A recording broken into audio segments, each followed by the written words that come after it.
Hello mga ka-PC, welcome back sa ating channel. At sa video natin sa ngayon ay ipapakita ko sa inyo kung paano natin i-operate yung ating bagong gawa na automated TOS. Sige, gawin na natin.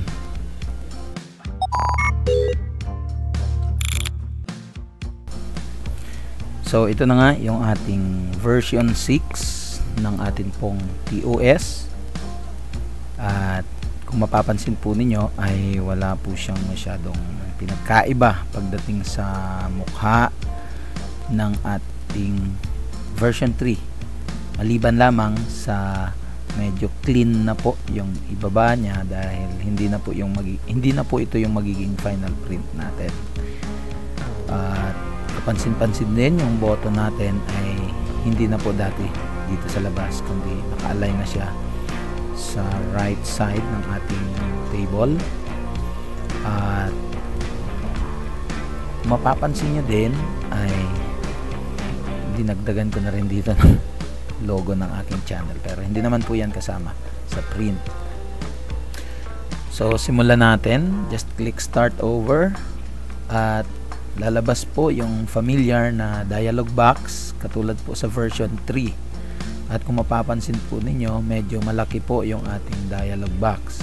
At isa pang kapansin-pansin is medyo malalaki na rin po yung mga text boxes kung saan po natin i-encode ang ating pong mga details. So, ganun pa rin, katulad sa version 3 ay atin pong pipiliin yung subject at yung grade level.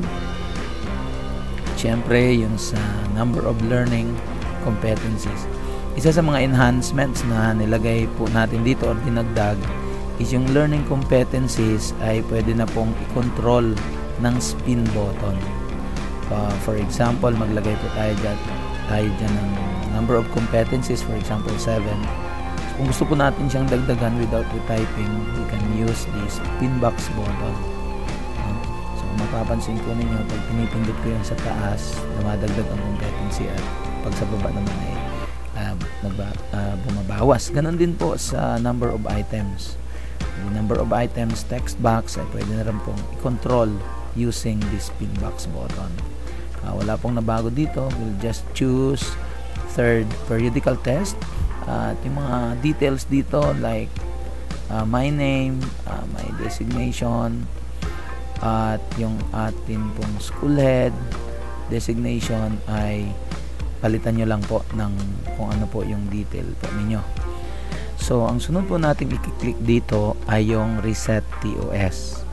So pag click po natin yung reset TOS ay meron pong lalabas na dialog box katulad po sa version 3 na nagbibigay po sa atin ng paalala na once na i-click natin yung yes or we confirm this action, lahat po ng progress sa paggawa natin ng ating TOS ay mawawala po at magsisimula po tayo sa una. So, i-click lang po natin itong yes dahil gagawa po tayo ng bago.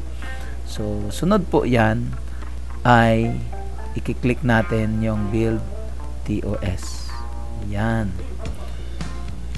So, ito na nga yung result ng mga details na nilagay natin doon sa dialog box kanina.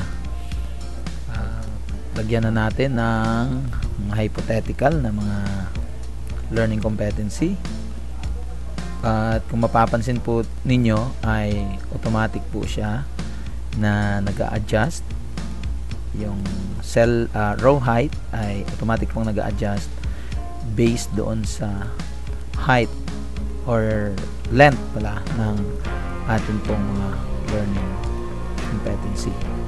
So, isang ano lang dito, mga kaguro, isang tip lang para mag-adjust yung atin pong row height is i-double click po talaga natin yung cell na paglalagyan po natin ng learning competency. Kasi kung i-click lang po natin once, hindi po siya mag-wrap text. Ibig sabihin po, hindi po siya mag-a-adjust.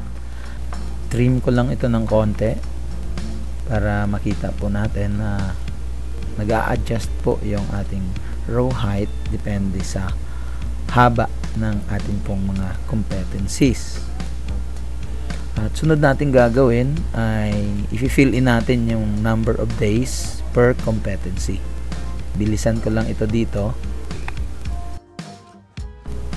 Pagkatapos nating i-set ang number of days, ay atin pong pipindutin itong distribute para po magkaroon ng approximate distribution ng mga items dito po sa Bloom's Taxonomy.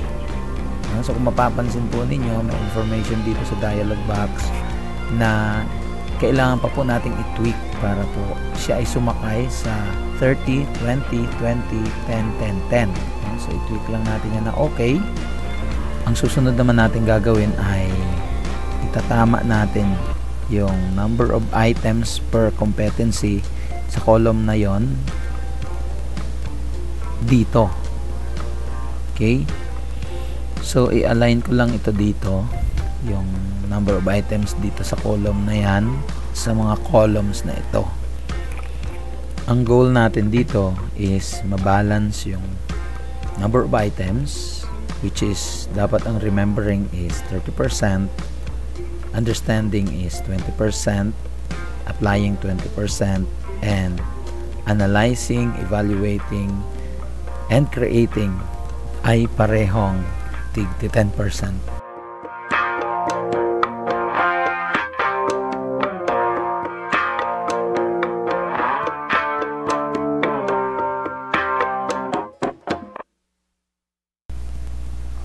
So yun na nga mga kaguro, na-achieve na natin. At kung mapapansin nyo, yung number of items dito at saka yung number of items dito ay parehas na rin at parehas nilang nag-red. So kung mapapansin nyo din, yung print button natin dito ay bigla pong na-activate or na-enabled.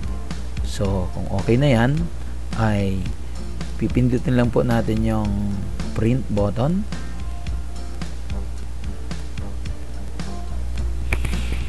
So ito na po yung ating bagong TOS, no?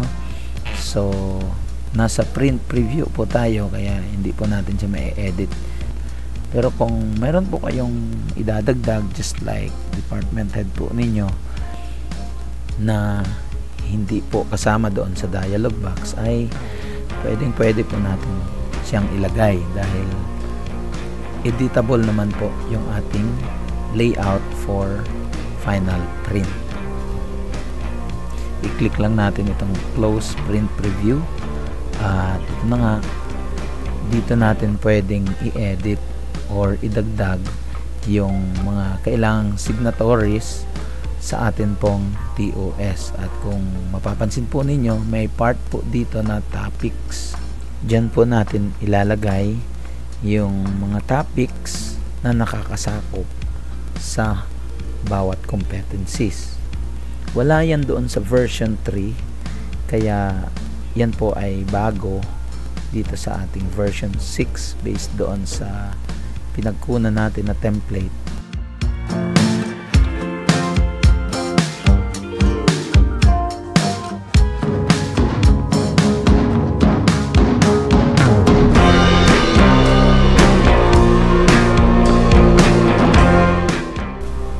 Isa pa sa mga bago dito sa template na ating pong ginamit sa ngayon sa version 6 ay yung actual and adjusted number of items. Pangalawa ay mayroon rin po dito ang topic. So dito sa topic ay ilalagay natin kung topic ang nakakasakop dito sa mga competencies na ito. So pwedeng itong topic, unang competency is under topic 1. Okay, ito namang competency 3 ay iba naman siya, topic 2 naman siya. So pwede nyo pong ma-edit dito lahat, maliban naman po doon sa ibang part. You can change the name of the school, pwede nyo palitan.